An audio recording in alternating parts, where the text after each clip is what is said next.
ሰላም ጤና ይስጥልን ክቡራን የዩቲዩብ ቤተሰቦች፣ የሰዓቱን አጫጭር መረጃዎች እየቀርብ ያለው እስከ ፍጻሜው አብራችሁን ቆዩ።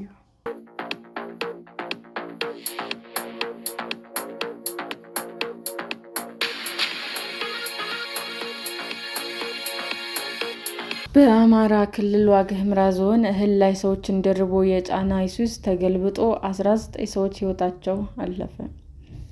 በአማራ ክልል ዋግ ኽምራ ብሔረሰብ አስተዳደር ዞን ከእህል ጋር 80 ሰዎችን ደርቦ የጫነ አይሱዝ ተሽከርካሪ በደረሰበት ድንገተኛ አደጋ የ19 ሰዎች ሕይወት ማለፉን የዞኑ ፖሊስ ለቢቢሲ ተናገረ። የጭነት ተሽከርካሪው ከደቡብ ጎንደር ዞን እብናት ከተማ ተነስቶ ወደ ሰቆጣ በመጓዝ ላይ ሳለ ደሃና ወረዳ ነጋሴ በተባለ አካባቢ ላይ መገልበጡን የዋግ ኽምራ ዞን የመንገድ ትራፊክ ዋና ኃላፊ የሆኑት ምክትል ኮማንደር መላኩ አሻግሬ ለቢቢሲ ተናግረዋል። አደጋው የደረሰው እሁድ ሚያዝያ 18 2018 ዓ.ም ሲሆን ኃላፊው ከሚገባው በላይ ጭነት በመጫኑ ተገልብጦ የ19 ሰዎች ሕይወት ሲያልፍ 61 ሰዎች ጉዳት ደርሶባቸዋል ብለዋል። አይሱዙ 60 ኩንታል እህል ጭኖ የነበረ መሆኑን የተናገሩት ምክትል ኮማንደሩ ከላይ ደግሞ 80 ሰዎች ደርቦ ስለማሳፈሩ መረጃ እንዳላቸው ተናግረዋል። ሕይወታቸው ካለፉት መካከል ሕፃናት፣ እናቶች እንደሚገኙበት የተናገሩት ምክትል ኮማንደሩ በአደጋው የተጎዱትና የሞቱት የአንድ አካባቢ ሰዎች መሆናቸውን ጨምረው ገልጸዋል። ፖሊስ አደጋ ያጋጠማቸው የጸጋብጂ ነዋሪዎች መሆናቸውን ተናግረው ለስራ በብዛት ወደ እብናት እንደሚጓዙ ጠቅሰዋል። እሁድ ብቻ ወደ አንድ አካባቢ የሸኘነው አስከሬን 17 ነው ያሉት ኃላፊው ከሟቾች መካከል አንድ ቤተሰብ አባላት እንደሚገኙበትም ተናግረዋል። 3-4 ልጅ የያዙ አሉ፣ እስከ 5-6 ቤተሰብ ይዘው የሚንቀሳቀሱ ናቸው ሲል አብዛኞቹ ሟቾቹ የአንድ ቤተሰብ አባላት እና የአንድ አካባቢ ነዋሪዎች ሊሆኑ ይችላሉ ብለዋል። በአደጋው ጉዳት ደርሶባቸው ሆስፒታል ገብተው ከነበሩ 62 ሰዎች መካከል አንድ ሰው በሕክምና ላይ ያለ ሕይወቱ በማለፉ የሟቾች ቁጥር ወደ 19 ከፍ ማለቱ ምክትል ኮማንደሩ አስረድተዋል።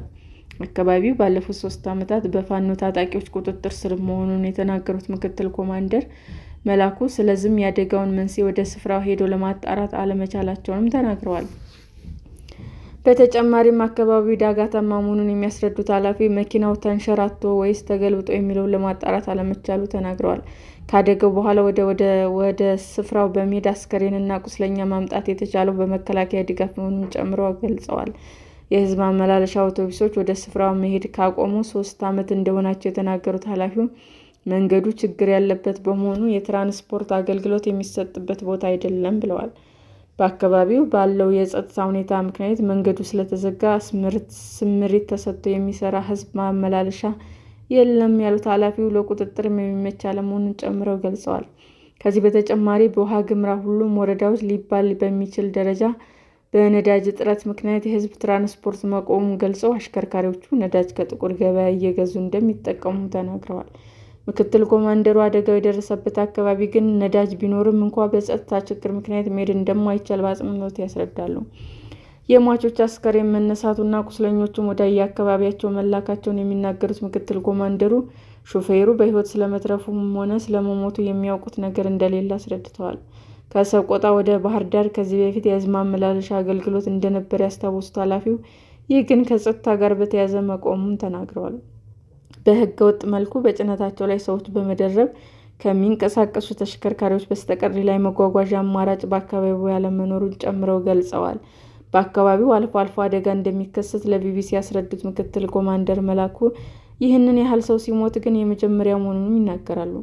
በአማራ ክልል ባለፉት 3 ዓመታት እየተካሄደ ባለው ግጭት ምክንያት የክልሉ ነዋሪዎች የትራንስፖርት መስተጓጎል ገጥሟቸዋል።